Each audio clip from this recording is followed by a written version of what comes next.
우리는 지금까지 바이러스가 얼마나 무서운지 말로만 들었지 이렇게 실감한 것은 처음이 아닌가 생각됩니다.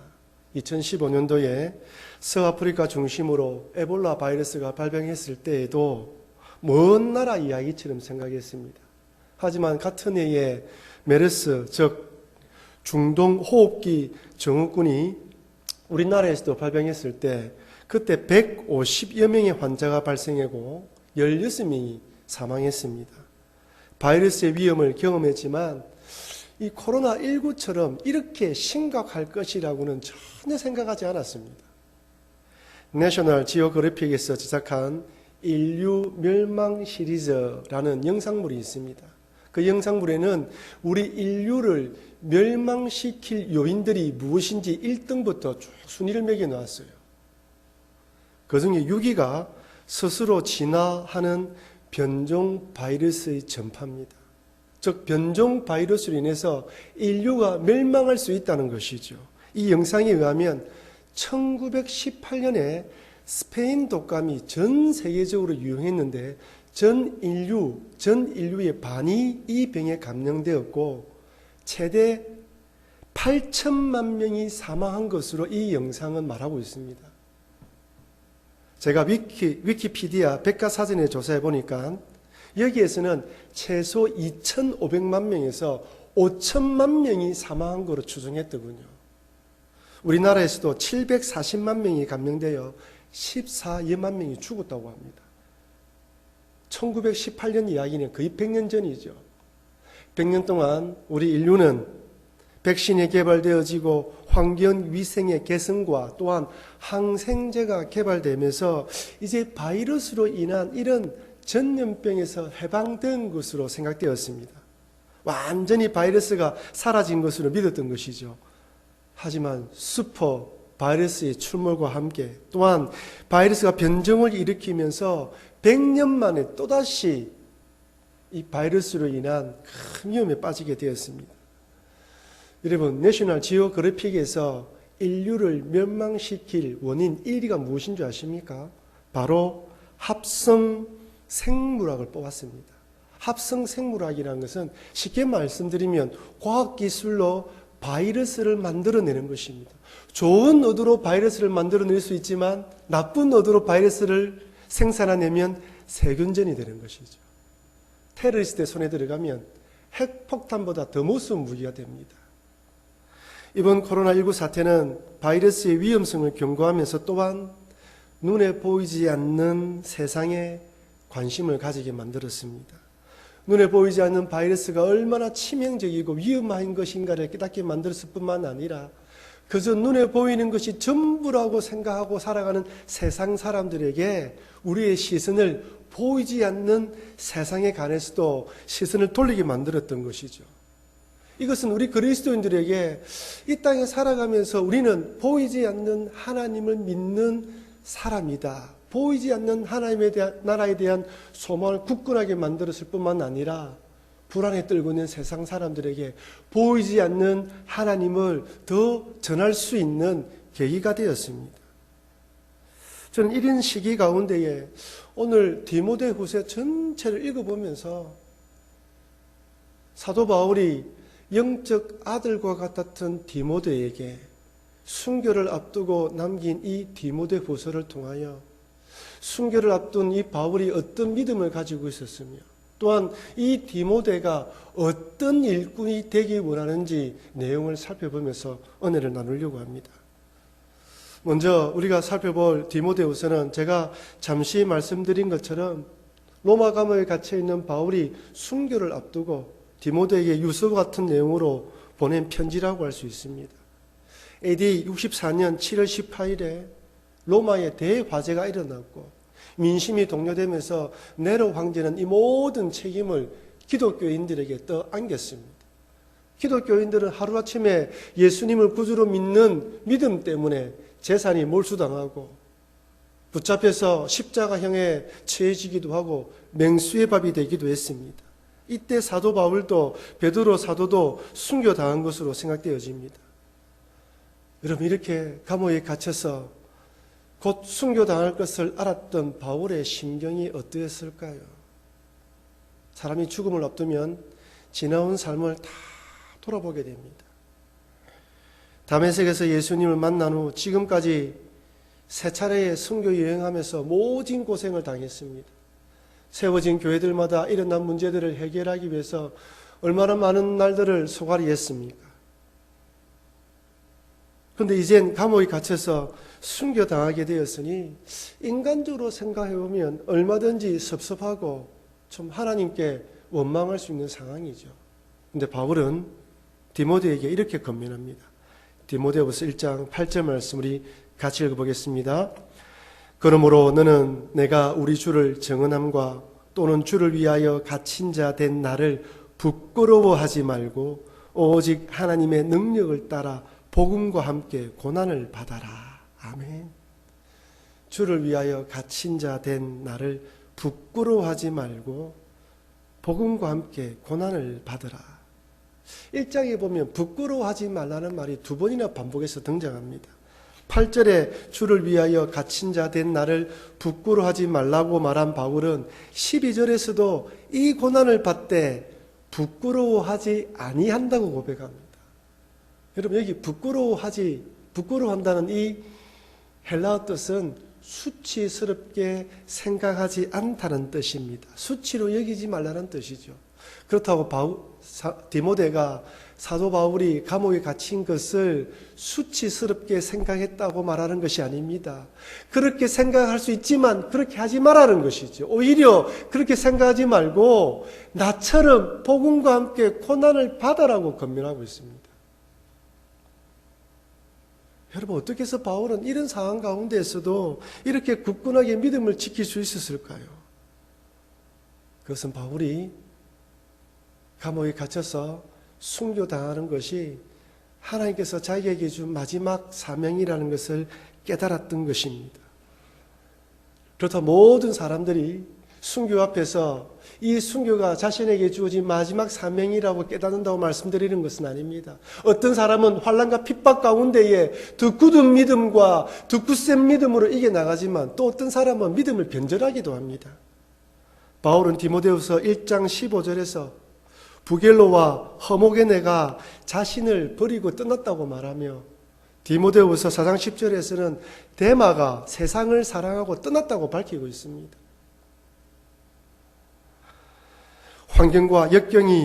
환난과 역경이 신앙을 변절하고 변질하게 만들기도 합니다. 처음 걸었던 그 걸음을 끝까지 달려가지 못하도록 만들기도 하는 것이죠. 하지만 사도 바울은 환난과 역경을 통과하면서 오히려 그 믿음이 더 굳세졌습니다. 그러면서 이렇게 밝힙니다. 디모데후서 4장 6절 8절 말씀 제가 읽어드리겠습니다. 전제와 같이 내가 벌써 부어지고 나의 떠날 시각이 가까웠도다. 나는 선한 싸움을 싸우고 나의 달려갈 길을 마치고 믿음을 지켰으니 이제 후로는 나를 위하여 의의 면류관이 예비되었으므로 주 곧 의로우신 재판장이 그날에 내게 주실 것이며 내게만 아니라 주의 나타나심을 사모하는 모든 자에게도니라. 아멘. 나의 달려갈 길을 마치면 의의 면류관이 예비되어 있다. 나에게만 예비되어 있는 것이 아니라 너에게도 예비되어 있고 오늘날 예수 그리스도를 구주로 믿는 모든 성도들에게도 예비되어 있다는 믿음을 가졌던 것입니다. 환난과 핍박이 사도 바울의 믿음을 현재의 시각에서 하늘에 있는 의의 면류관으로 시선을 돌리게 만들었던 것이죠. 어떤 사람에게는 환난과 역경이 믿음을 떠나게 만들지만 또 어떤 사람에게는 믿음의 눈을 하늘로 향하여 보게 만들어서 지키게 만드는 것입니다. 저는 사도 바울의 이 모습을 보면서 안중근 의사의 모습이 떠올랐습니다. 1909년 10월 26일 일본의 이토 히로부미가 러시아의 제국 재무장관과 회담하기 위해 만주 하얼빈역에 도착했을 때 안중근 의사가 그를 저격했습니다. 그 자리에 체포된 안중근 의사는 테러리스트로 규정되어 중국의 류셴 감옥에 수감됩니다. 수감되어 재판을 받는 동안 당당하게 동양 평화를 도모하기 위한 저격이었음을 당당하게 피력했고 그의 굳은 신념과 당당한 태도에 일본 간수들까지도 감동받았다고 합니다. 안중근 의사는 그의 아우들에게 이런 유언을 남겼습니다. 내가 죽은 후에 나의 시체는 대한 독립이 회복되기 전에는 고국에 반장하지 말고 하얼빈 공원 부근에 매장하여 세계 만 국민들의 귀감이 되게 하라. 우리 국군이 회복되거든 고국으로 반장해다오. 나는 천국에 가서 마땅히 우리나라의 독립과 자유의 회복을 위하여 힘쓸 것이다.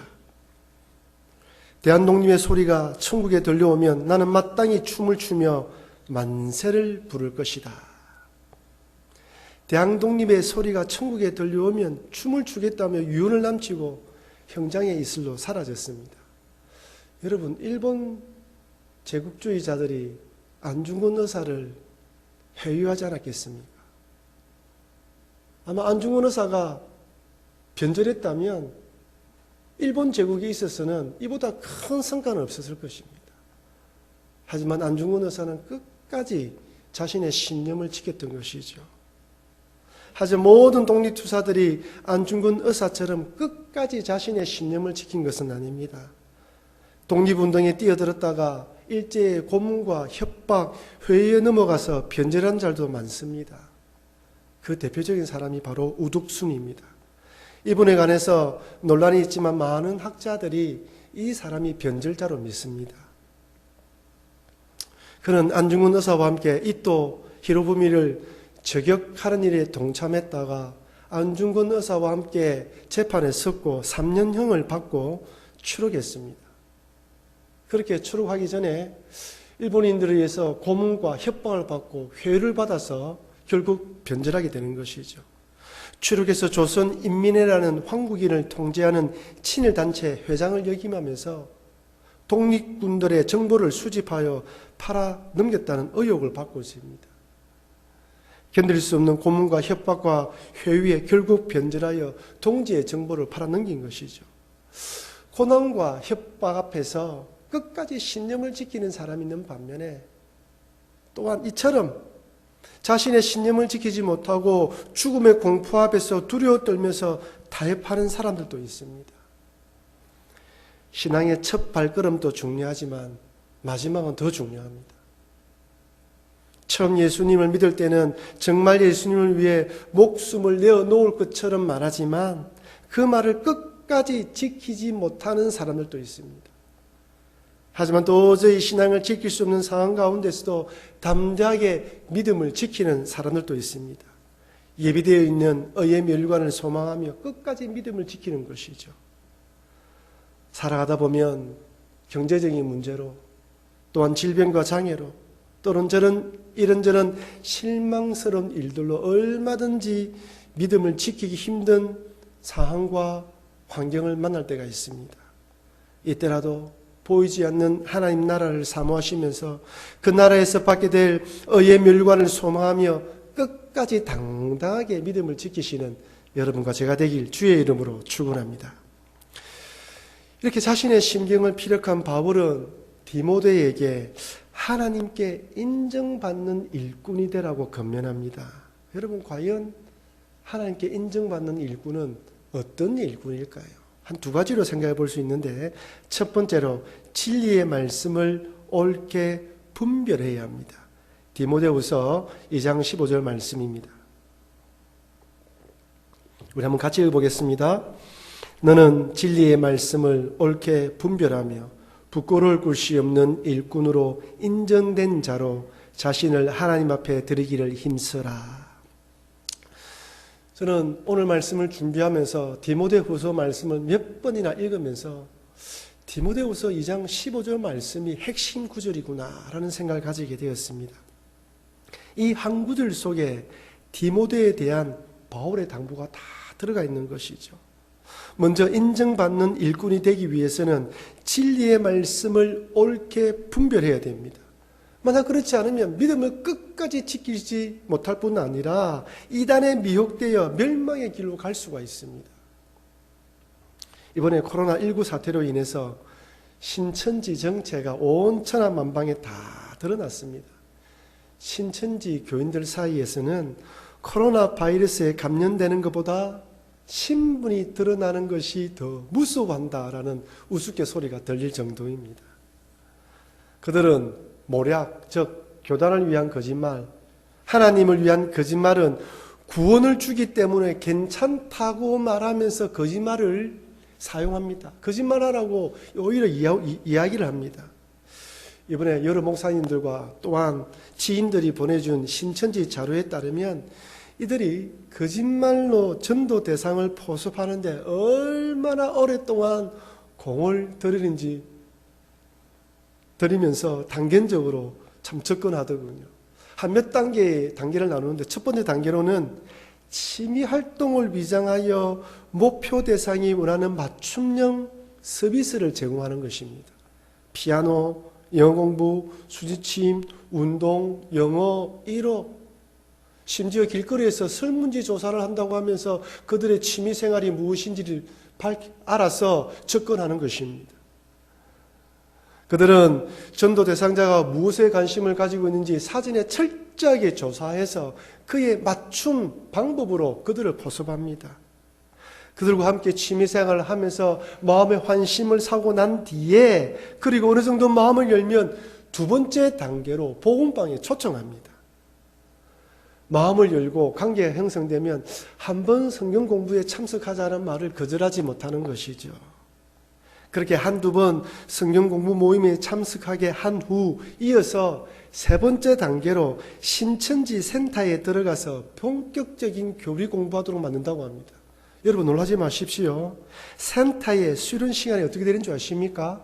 월요일, 화요일, 목요일, 금요일 일주일에 4번씩 3시간 동안 7개월의 교육 과정을 거친다고 합니다. 마치고 나면 시험까지 치른다고 하더군요. 이 과정을 통해 완전히 신천지 교인이 되는 것이죠. 신천지에서도 이 과정을 통과한 사람들만 신천지 교인으로 받아들인다고 합니다.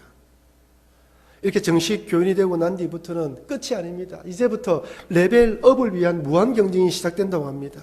왜 그렇습니까? 오직 14만 4천 명만 구원받을 수 있기 때문에 자칫 게으름을 피우거나 잘못하게 되면 그 멤버 안에 들어갔다가도 떨어질 수 있기 때문에 또다시 열심히 노력해야 되는 것이죠. 이들이 그 레벨업을 하기 위한 방법은 두 가지입니다. 헌금을 많이 하거나 전도를 많이 하는 것이죠. 일명 추수죠. 기존 교회에 들어가서 성도들을 미혹해서 신천지로 데려갑니다. 아니면 헌금을 많이 하는 것입니다.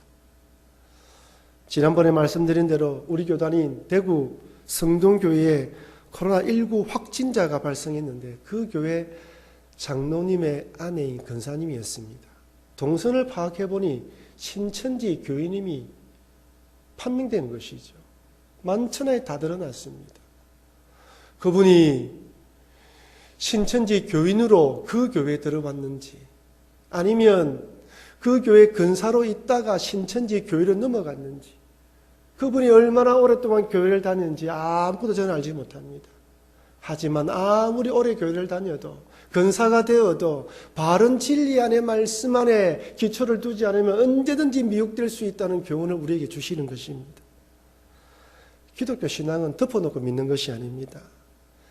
개그우먼 조혜련 씨가 구원받고 난 뒤에 주변에 있는 연예인 그리스도인들이 성경을 읽지 않는다는 것을 알게 되었다고 합니다. 왜 성경을 읽지 않느냐고 하나님의 말씀을 읽으라고 건면했다고 하지 않습니까? 성경을 실은 읽고 배워야 합니다. 참된 진리가 무엇인지 스스로 분별할 수 있도록 시간과 물질을 투자해야 합니다. 일주일에 4번씩 3시간씩 공부한다는데 여러분 교회에서 시행하는 일꾼만 가정과 양육 가정이 코로나19로 연기되었지만 다시 시작할 예정입니다. 언제 시작할지 모르지만 다시 시작하게 될 때 바른 진리의 말씀을 배우겠다는 그런 마음을 가지시고 적극적으로 참여해 주시기를 바랍니다. 두 번째로 부끄러울 곳이 없는 인정받는 자가 되어야 합니다. 부끄러움이 없는 인정받는 자. 디모데후서 2장 15절에 다시 한번 읽어보면 너는 진리의 말씀을 옳게 분별하여 부끄러울 것이 없는 일꾼으로 인정된 자로 자신을 하나님 앞에 드리기를 힘써라. 말씀을 분별해야 된다는 것이죠. 부끄럽지 않게 분별해야 된다는 것입니다. 제가 2월 23일 주일 설교 때 헛된 공로와 상받을 공로라는 제목으로 말씀을 전했습니다. 예수님께서 재림하시면 우리 모든 성도님들도 하나님의 심판대에서 예수 믿고 난 뒤에 행한 업적들, 행적들을 다 판단받게 되는 것이죠. 무엇으로 판단받는다 했습니까? 불입니다. 불로 다 태움받는 거예요. 불로 태웠을 때 타지 않고 남은 것만 상으로 인정받습니다. 그렇다면 어떤 것들이 상으로 인정받을까요? 바울은 디모데에게 이렇게 권면합니다. 디모데후서 4장 1절 2절 말씀입니다. 우리 같이 읽어보겠습니다. 하나님 앞과 살아있는 자와 죽은 자를 심판하실 그리스도 예수 앞에서 그가 나타나실 것과 그의 나라를 두고 엄히 명하노니 너는 말씀을 전파하라. 때를 얻든지 모르든지 항상 힘써라. 범사의 오래 참음과 가르침으로 경책하며 경계하며 권하라. 때를 얻든지 모르든지 항상 힘써라. 말씀을 전파하는 일에 항상 힘써라는 것입니다. 이번 신천지 사태로 바른 진리의 말씀을 분별하는 것이 얼마나 참 중요한 것이 깨달았다면 그 또한 이들의 참 잘못된 열심이지만 이렇게 전도하는 모습에도 우리가 도전을 받아야 됩니다. 우리는 바른 진리 안에서 하늘 소망을 가지며 살아간다고 자부하면서도 전도하는 일에는 매진하지 않는 것 같습니다. 아니 그렇게 전도되어 오신 분들에 대한 분들에 대해서 사랑과 섬기는 것이 이단들이 그들을 섬긴 것에 비하면 훨씬 못 미치는 것 같습니다. 이단들의 특징 중에 하나가 바로 친밀한 인간관계입니다. 얼마나 잘해주는지 모릅니다. 이것은 안사롱이 만든 하나님의 교회도 마찬가지입니다. 저는 안사롱이 죽으면 끝날 줄 알았는데 그의 아내가 어머니 교회로 바꾸었더군요. 우리가 생각에 너무나 어처구니 없지 않습니까? 그럼에도 사람들이 떠나지를 않아요. 왜 그렇습니까? 끈끈한 인간관계입니다. 정말 친형제 자매보다 더 관심을 가져주는 것처럼 하기 때문에 떠나지 않는 것이죠. 이것이 큰 요인 중에 하나입니다.